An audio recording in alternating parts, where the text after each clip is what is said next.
Subscribe now and witness how an arrogant man loses absolutely everything on the night of his absolute triumph by underestimating the woman he thought he had discarded. Act 1. The Trial at the Museum.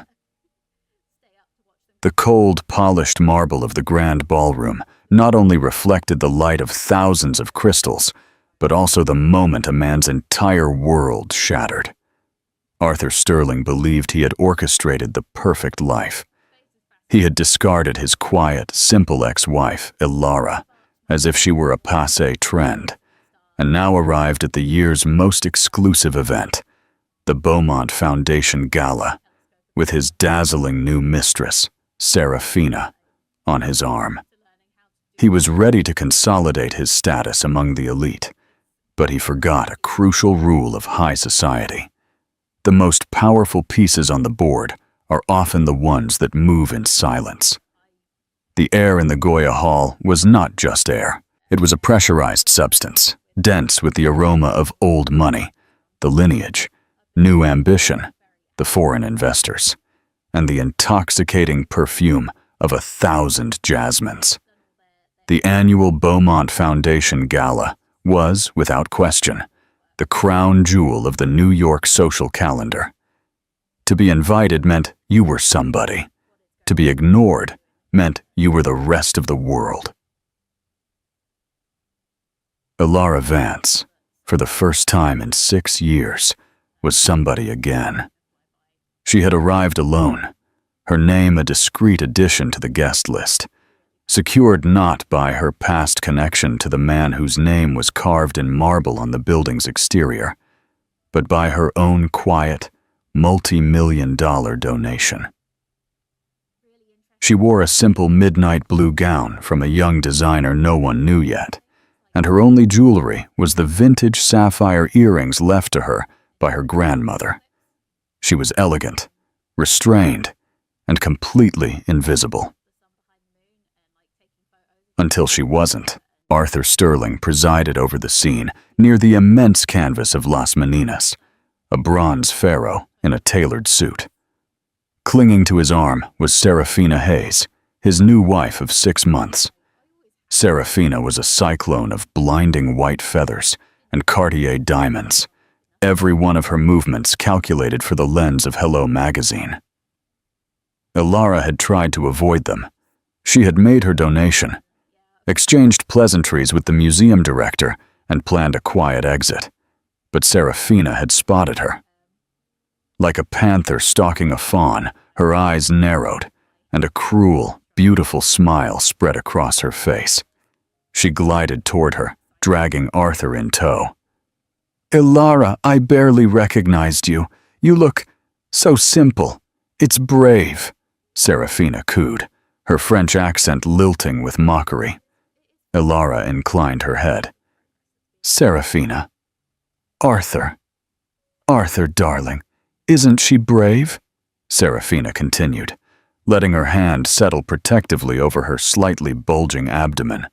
News that had flooded the tabloids that very morning. The air crackled.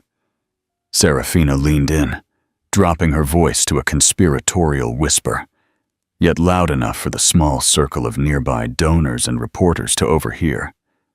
"I feel so blessed," Serafina said, stroking the bump, "to be able to give Arthur what he's always deserved. A legacy, an heir. It's the most important thing a woman can do, isn't it?" Ilara's face remained a mask of polite indifference. "I believe there are many ways to build a legacy, Serafina."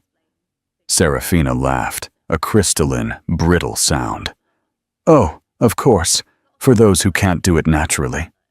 She looked Ilara up and down with a flash of feigned pity in her eyes. "Your life must be so silent. So much time, so much money, and no little heirs to show for it. It's a shame you could never give him this." She paused dramatically. "Some women are just incomplete." The words hung suspended, a deliberate, poisonous strike. Everyone present held their breath. They all knew the story, or the story Arthur had sold them, the tragic, barren first wife. Ilara's eyes did not go to Serafina. They locked onto Arthur. She expected him, the man she had known for 2 decades, the man she had elevated, the man she had protected, to stop this, to show a shred of decency. Arthur Sterling met her gaze, and a flicker of something crossed his eyes. Annoyance? No, it was recognition. And then he did the one thing that would seal his fate. He laughed. It was a small sound, a dismissive, condescending puff of air. He embraced Serafina's waist and pulled her closer.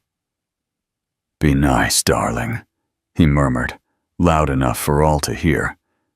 "It's not her fault she's barren." The word barren echoed. It wasn't a whisper. It was a sentence. The small crowd visibly relaxed. The king had spoken. The joke was permitted. The ex-wife was fair game.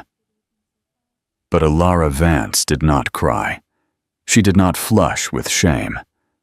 A strange, glacial calm settled over her. The pain that had lived in her chest for years did not dissipate. It crystallized. It went from a dull ache to a hard diamond point. She looked at Serafina, the shallow, cruel girl who thought she had won. Then she looked at Arthur, the man who had just confirmed he was a coward. She smiled, a tiny, cold smile that did not reach her eyes. "You are going to regret that laugh, Arthur," she said, her voice clear and low, cutting through the murmurs. "Both of you." She did not wait for a response. Head held high, she turned and walked away, her simple dress flowing behind her like the robes of a queen. She swept past Carmen Torres, the star reporter for Hello magazine, who was furiously scribbling in her notebook, having completely forgotten about fashion. Arthur Sterling watched her go, a flicker of unease beneath his bravado. But Serafina just laughed again, louder this time. What's she going to do? Write a sad poem about it? In his arrogance, Arthur had forgotten the first rule of his own success. Ilara Vance never bluffed, and she never, ever lost. Act 2. The truth behind the lie. The drive back to her penthouse was silent. Her chauffeur, a man who had been with her for 10 years, knew better than to ask if she had a good night. Ilara didn't go to bed. She walked into her study, a room overlooking Central Park, whose walls were lined not with art, but with architectural blueprints and framed patents. She poured a single glass of Ron Zacapa XO, sat in her leather chair, and let the mask drop. The tears that flowed were not for the insult. They were for the fool she had been. Barren. The word was a lie, a thick, suffocating blanket of a lie she had woven herself, a lie she had agreed to wear like a shroud to protect him. Her mind flashed back 12 years. They weren't Arthur Sterling, the Titan, and Ilara, the discreet wife. Back then, they were just Arthur and Ellie, working out of a rented garage in Palo Alto. He was the salesman, the visionary with the $1 million smile. She was the brain. Ilara Vance wasn't just a socialite. She held dual degrees from the Politecnico di Milano in structural engineering and computer science, the core technology that Sterling Construction was built upon. A revolutionary biosynthetic material now found in everything from the city's newest skyscrapers to defense drones. Wasn't Arthur's. It was hers. It stemmed from her postgraduate thesis. He had convinced her to put the company in his name. "It looks better," he had said. "A strong man out front. We're a team, Ellie. What's mine is yours." She had believed him, and as the company grew, she had retreated, letting him take the credit. She loved the work, not the spotlight. Then came the desire for a family, or more accurately, Arthur's desire for an heir. They tried for 2 years. Nothing. Then came the appointments, the sterile, white rooms of the fertility clinics, the invasive questions, the pitying looks from the nurses. Ilara remembered the exact moment the lie began. A consultation at the Dexius clinic in Barcelona. Dr. Elena Cruz, the country's top reproductive endocrinologist. The folder with the test results. Cruz hadn't looked at Ilara. She had looked at Arthur. "The test results are conclusive," Dr. Cruz had said softly. "Mrs. Sterling, your fertility is perfectly normal. Excellent, in fact."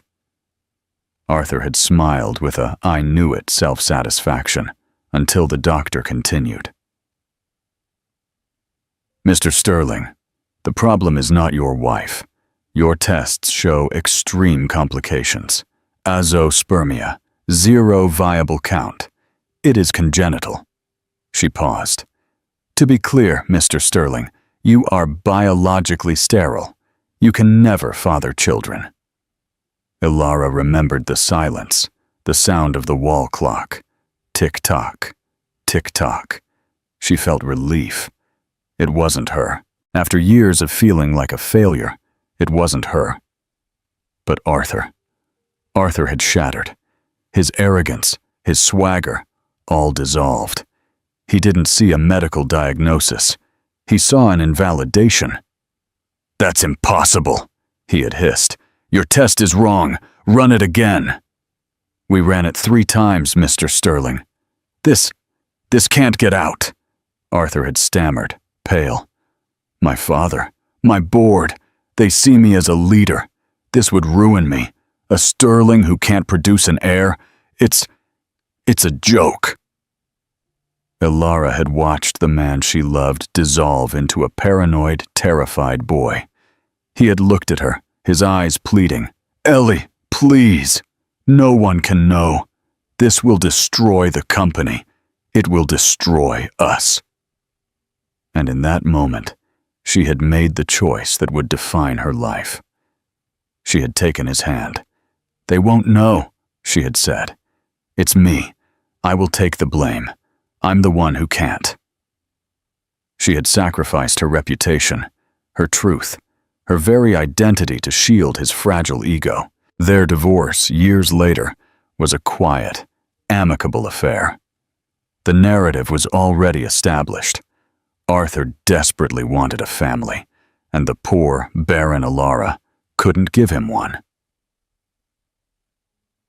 He had been generous in the settlement, but the settlement was the second lie. Ilara hadn't wanted his money. She had wanted her freedom, but she wasn't foolish. She held a crucial piece of leverage, the original patents for her biosynthetic technology. She agreed to license the core patents to Sterling Construction for a nominal fee. The license was tied, inextricably, to a 20-page ironclad, non-disparagement and confidentiality agreement.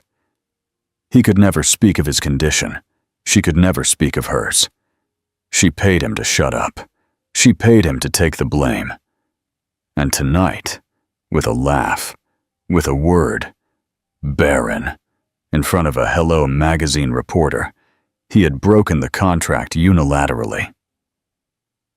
Ilara finished her rum. The ice clinked in the empty glass. The pain was gone, replaced by a cold, calculating fury. He hadn't just mocked her. He hadn't just called her barren. He had set her free. She picked up her phone and dialed a number. It rang once. "Marcus," she said, her voice steady. "It's Ilara. Wake up. We have work to do." Pause for interaction. Do you think Ilara did the right thing by taking the blame to protect Arthur, or was her sacrifice the root of her own pain? Leave your opinion on Ilara's sacrifice in the comments. Act 3. Serafina's Trap, Serafina Hayes. Sterling admired her reflection in the surface of her penthouse elevator. The diamonds, the dress, the glow of pregnancy. Everything was perfect. She had won. She had vanquished the ghost of Elara Vance. She swept into their immense apartment, kicking off her Louboutins. Arthur was already at the bar, pouring a stiff brandy. "Well, that was fun," Serafina chirped, kissing his cheek. "Did you see her face? I thought she was going to turn to dust." "You went a little far, don't you think?" Arthur growled, not looking at her. The unease he had felt at the gala was growing. Elara was not reactive. Her quiet, "You are going to regret that," felt less like a threat and more like a weather forecast. "Nonsense, darling," Serafina said, running her hands over his shoulders. She needed to be put in her place. Everyone needed to see that I am the present, and she is the pathetic past. I am the one giving you a child, the sterling heir. Arthur softened, his hand going to her stomach. The heir. Yes, that's all that matters. Serafina smiled, but it was a wolf's smile. She wasn't just a trophy wife. She was an opportunist who had been waiting her whole life for such a big score. But her victory rested on a far more dangerous lie than Elara's. Serafina was pregnant, but the child was not Arthur's. The real father was currently sitting on the Sterling construction board, watching his cousin with a hungry patience. Julian Sterling, Arthur's younger, shrewder, and far more ruthless cousin. Serafina's affair with Julian had begun 6 months before she ever met Arthur. Julian was her long game. Arthur was just the shortcut. The plan was simple and brutal. Julian knew Arthur's secret. He had been investigating for years for leverage and had found a disgruntled former assistant who recalled the silenced medical crisis years ago. He suspected the sterility. "You are the Trojan horse, Serafina," Julian had told her in a stolen moment on the Riviera. "Get him to marry you. Get pregnant with my child. He will be so desperate for an heir he'll never question the timeline. He'll announce it to the world. And once he does, he's trapped." The plan was for Serafina to discover Arthur's infertility after the baby was born, declare the child a miracle from a sperm donor she had used out of desperation, and paint Arthur as a monster for lying to her. In the ensuing chaos, Julian would trigger a no-confidence vote on the board, using Arthur's fraud as leverage, and take over the company. The baby, their baby, would be the sterling heir, and he and Serafina would control the entire fortune. But tonight, Serafina had gotten cocky. The gala, the public humiliation of Elara, that had been her idea, a spontaneous, petty power play. "She is irrelevant, Arthur," Serafina insisted, refilling his glass. "She's a sad, childless woman who designs buildings or whatever. She's nothing. We are everything." Arthur drank, the brandy burning his throat. He wanted to believe her. He needed to believe her. He had built his entire identity on being the strong one, the fertile one, the king. Elara's silent sacrifice had been the very foundation of his empire. He had just smashed it with a hammer. Meanwhile, across town, Serafina's phone vibrated. A text message from a blocked number. "Idiot! You didn't just poke the bear, you poked the dragon. This was not the plan. Fix it." It was from Julian. Serafina's blood ran cold. She looked at Arthur, who was now staring out the window, lost in his own uncertain thoughts. She had thought she was playing him, but standing there, in her $1,000,000 dress, a chill went through her. What if Elara wasn't the only ghost in this penthouse? What if, in her haste to win a small, petty battle, She had just started a war she wasn't prepared for. She wanted to be the queen. She was starting to suspect she was only a pawn. Act 4, the Foundation's revocation. He didn't just breach the contract, Marcus. He voided it. Ilara was seated in the glass-walled conference room of Marcus Thorne's law firm. It was 3 in the morning. The table was covered with a copy of her original licensing agreement, her divorce settlement, and a single grainy video from the gala that was already circulating on gossip blogs. Marcus Thorne, a man who charged $2,000 an hour and was worth every penny, pressed a button. A large screen lit up, showing the video. Serafina, the incomplete gesture. Arthur, laughter. It's not her fault, she's barren. Marcus, a man who had seen corporate titans gutted over a single misplaced comma, steepled his hands. He said the word, barren, in public, in front of, hello. Reporter Carmen Torres, no less. That is a clear breach of Section 4, Subclause A, the Non-Disparagement Covenant. Exactly, Ilara said, her voice devoid of emotion. And Section 12, Clause C. Which states, Marcus read, a slow smile spreading across his face. It says, a breach of the non-disparagement covenant by either party voids all associated agreements, including the 2018 Sterling Vance Patent Licensing Agreement, at the non-breaching party's discretion. He looked up, feeling the full weight of her words.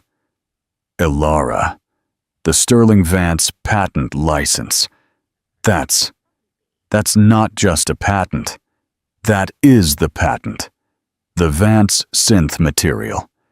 It is the core technology for 92% of Sterling Construction's product line. It is the material for his new defense contracts, the Alcazar line.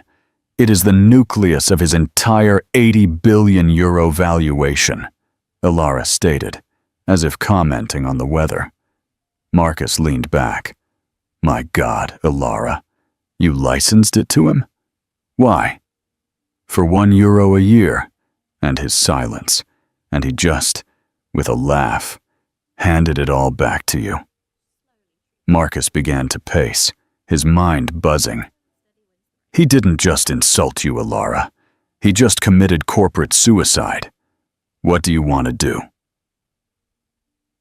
This was the moment. She could sue him for damages, take a massive settlement, ruin him in the press. But Ilara wasn't interested in his money. She was interested in her work. When we divorced, Ilara said, I took a small settlement, but I also started a new company silently, Vance Technologies. It's been operating in stealth mode for 5 years. I've been improving the patent. I've created the Vance Synth 2.0. It's 50% stronger, 30% lighter, and 100% mine. Marcus stopped pacing. Ilara, what are you saying? Arthur's company is based on obsolete product. He just doesn't know it yet. And as of 8 a.m. this morning, he no longer even has the license to use that product. She slid a document across the table. I don't want to sue him for money, Marcus. I want to acquire. Marcus read the document. It was a proposal, a hostile takeover bid. You're going to use the patent violation to force a breach, he whispered, realizing the audacity. You're not going to sue him for damages. You're going to claim the assets built on your stolen intellectual property. You're going to take over the whole company. Not the whole company, Ilara said, standing and walking to the window. The sun was just beginning to streak the Madrid sky purple. The whole company is bloated, inefficient, and built on his ego. I only want the Alcazar Defense Division, the R&D labs, the parts that were mine from the beginning. He will fight, Marcus warned. The board will fight. Let them fight, Ilara said, her reflection staring back at her in the glass. They are about to find out that their entire empire is built on a foundation that I am about to revoke.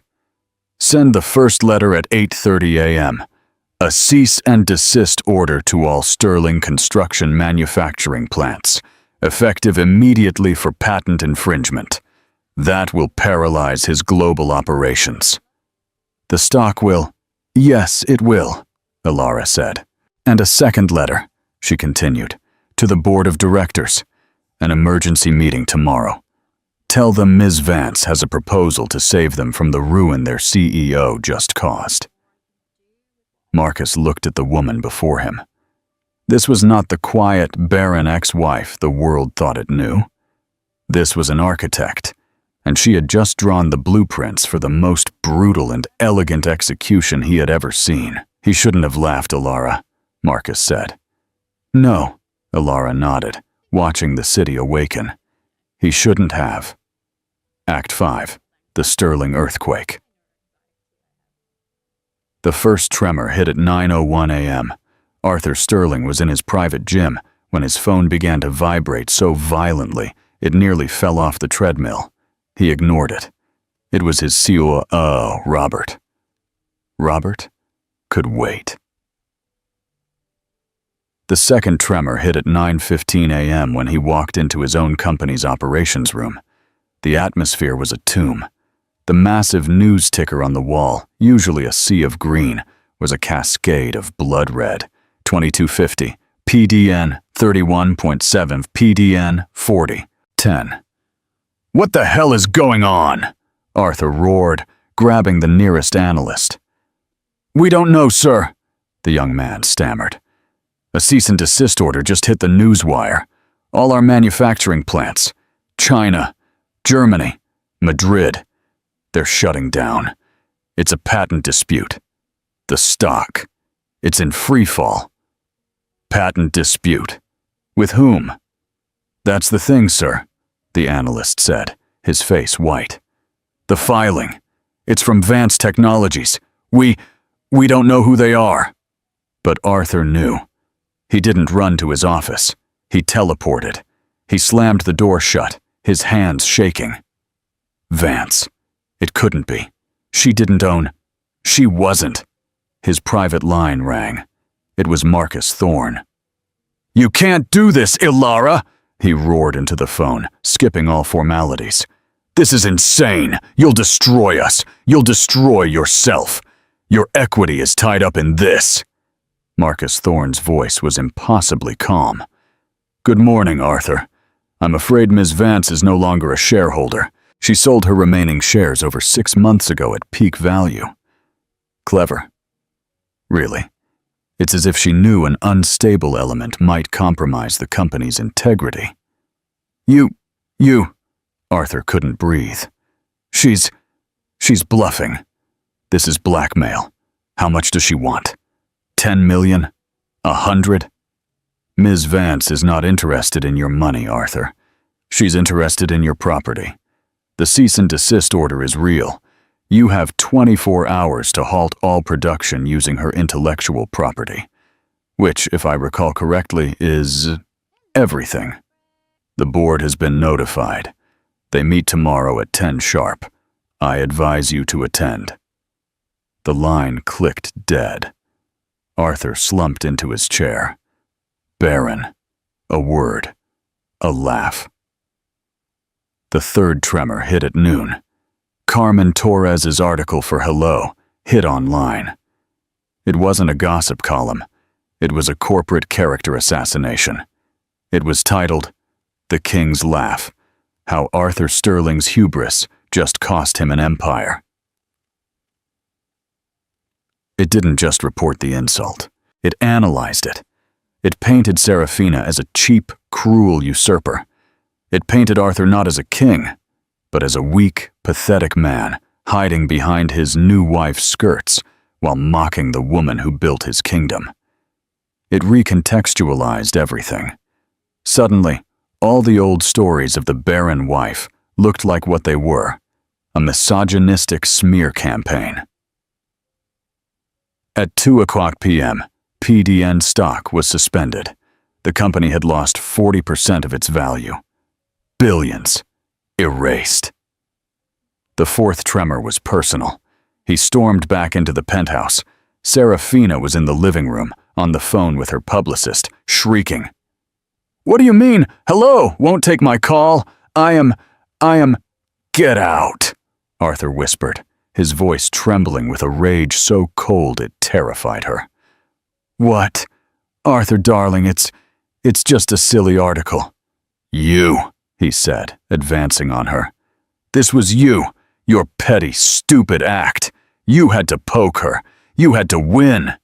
"I was defending you," Serafina shrieked, backing away. "You weren't defending me. You were starting a forest fire.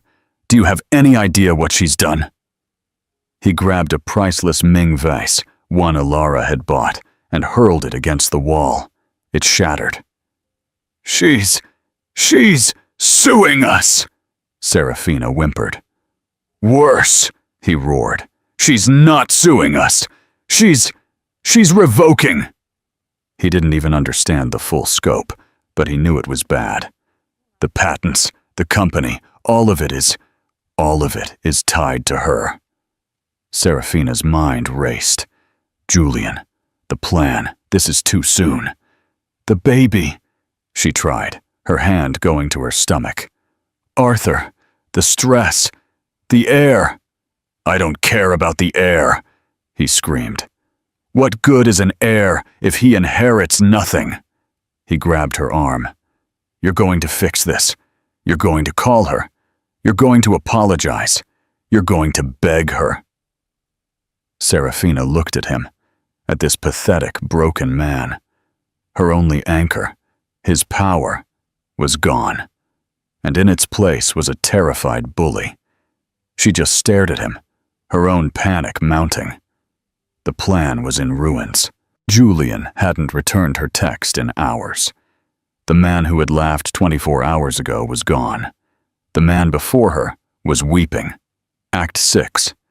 The execution at Sterling Tower, the boardroom on the 80th floor of Sterling Tower, was a cathedral of glass and fear.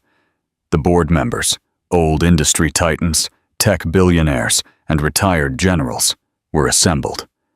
One chair was empty at the head of the table. Arthur was seated on the right, looking like he had aged 20 years. Serafina was nowhere to be seen. Julian Sterling was sitting at the far end, his face a perfect, unreadable mask. "This is an outrage," Arthur blustered, though his voice was weak. "A marital dispute. It's a bitter woman. It is a woman who just cost us 30 billion euros in 8 hours, Arthur." General Garrido, a man who ran the Alcázar Defense Division, growled. "I have a call from the Ministry of Defense screaming about national security. Our contracts are frozen. Explain that. We are negotiating." The back doors of the room burst open. Alara Vance walked in, flanked by Marcus Thorne and a team of forensic accountants. She wore a white pantsuit, sharp as a razor. She looked like an avenging angel.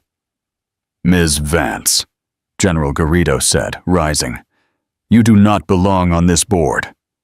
"No," Marcus Thorne said, his voice filling the room. "But her new company, Vance Technologies, does. As of this morning, Vance Technologies has acquired a 30% stake in Sterling Construction, bought on the open market at a significant discount. She is now the single largest shareholder. She has the right to be here." The board stared. Arthur looked ready to vomit. "Good morning, gentlemen," Alara said, her voice cool and clear. She took the empty seat at the head of the table. Arthur's seat. "Let's dispense with the formalities," she said. 20 years ago, I invented a material called Vance Synth. I allowed Mr. Sterling to build a company around it. In his name, in exchange for his silence on a delicate personal matter." She paused, and her eyes found Arthur's. "He broke that agreement. He called me Baron at a party," Alara said. and for the first time, every person in that room heard the story from her side. A term he knew to be false. A lie he created. A lie I carried for him for 15 years to protect his ego, his condition. The board fell silent. Condition? A member whispered. Arthur Sterling is, and always has been, sterile, Ilara stated flatly. The gasp in the room was deafening. Arthur was exposed. The king was not just naked, he was a fraud. Which, Ilara continued, her gaze sweeping the table, leads us to a fascinating secondary problem.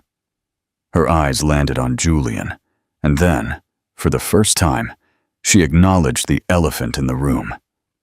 Serafina, she said, though the woman wasn't there. His new wife, who, according to the tabloids, is pregnant. The room went from silent to a black hole. Arthur's head snapped up. He looked at Julian. Julian merely smiled.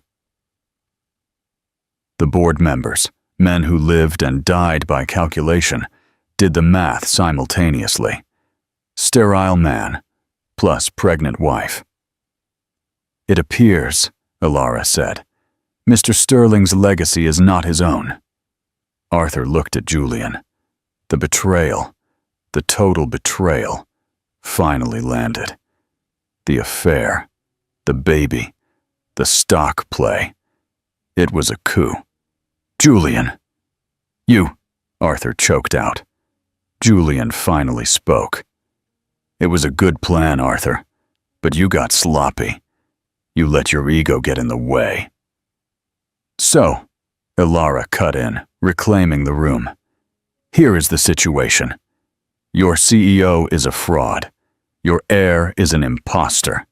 And your entire company is guilty of massive patent infringement. As of now. She pressed a button. The main screen lit up. This, she said, is Vance Synth 2.0. It is the technology I've been perfecting. It is what the market truly wants. It makes the material you are all using obsolete. She offered them a choice. Option A, you do nothing. My cease and desist stands. Sterling Construction goes bankrupt by Friday. You all lose everything. I build my company on your ashes. She paused. Option B, you vote. Right now. You remove Arthur Sterling as CEO. You remove Julian Sterling from the board. I do not work with traitors. You give me a controlling stake, 51%. You appoint me chairwoman of the board and CEO. In exchange, I will license Vance Synth 2.0 to this company. I will save the Alcazar contracts. I will save your fortunes. General Garrido did not hesitate. All those in favor of removing Arthur Sterling as CEO? All hands shot up, except Julian's and Arthur's.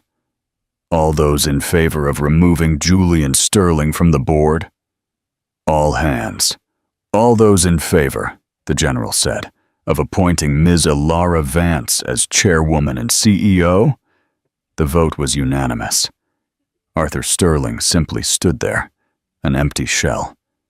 He had lost his company, his wife, his fake child, and his legacy. All for one laugh. Ilara stood up. Thank you, gentlemen. The new era of this company starts now.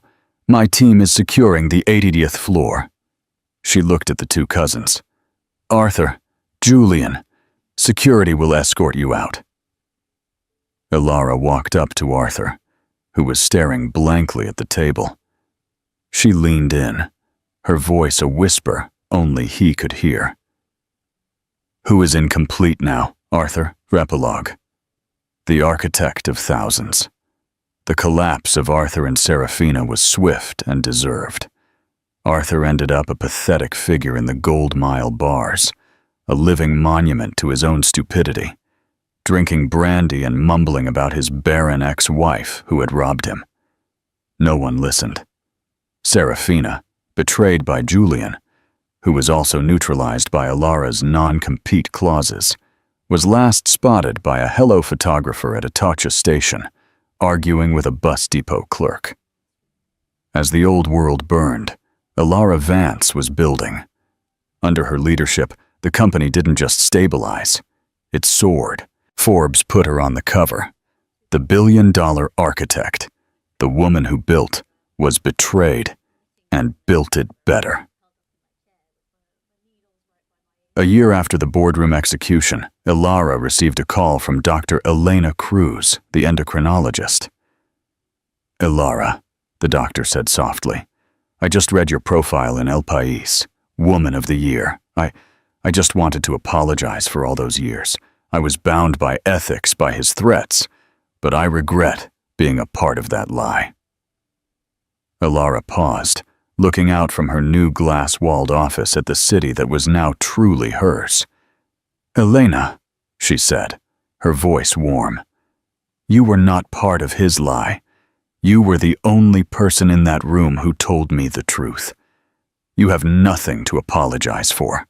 Still, what he did to you, what he called you, it's just a word, Elena," Alara said, "and it no longer holds any power." Alara's new project launch was not at the Prado. It was at a plot of land that had been vacant for a decade in a working-class district. It was a cold, bright day. The crowd was not socialites in feathers, but community leaders, foster parents, and 100 noisy, excited children in bright blue hard hats. Alara Vance stepped up to the podium. She wore a smart, practical wool coat, her hair pulled back. She looked happy. After her speech about the new building, a reporter called out. It was Carmen Torres, the hello reporter. She was no longer snarky. She was humbled. "Ms. Vance," she shouted. "Carmen Torres, hello. A year ago, I saw you humiliated. Now you are the most powerful woman in Madrid. You've rebuilt an empire. But I have to ask, after all this, do you ever regret it? Not having children of your own?" The crowd fell silent. This was the question, the one that had defined her. Alara smiled, a genuine, bright, unshakable smile. She walked to the front of the podium, her eyes finding the children in the front row. "Thank you for that question, Carmen," she said, her voice clear and resonating in the cold air.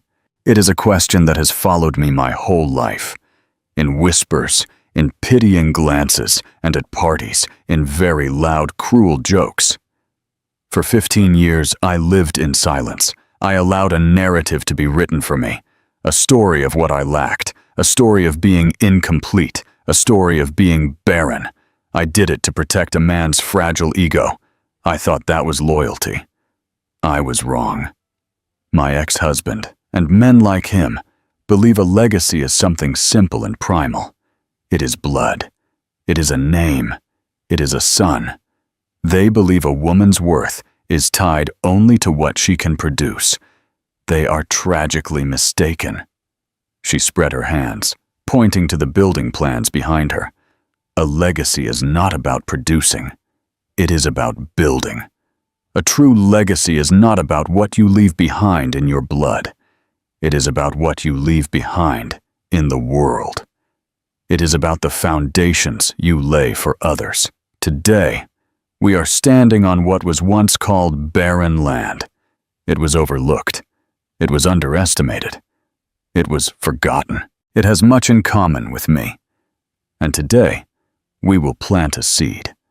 Not a seed of ego, not a seed of blood. A seed of opportunity, a seed of knowledge, a seed of hope." She pointed to the sign being unveiled, the Alara Vance Children's Center, an academy for STEM, art, and leadership for the next generation.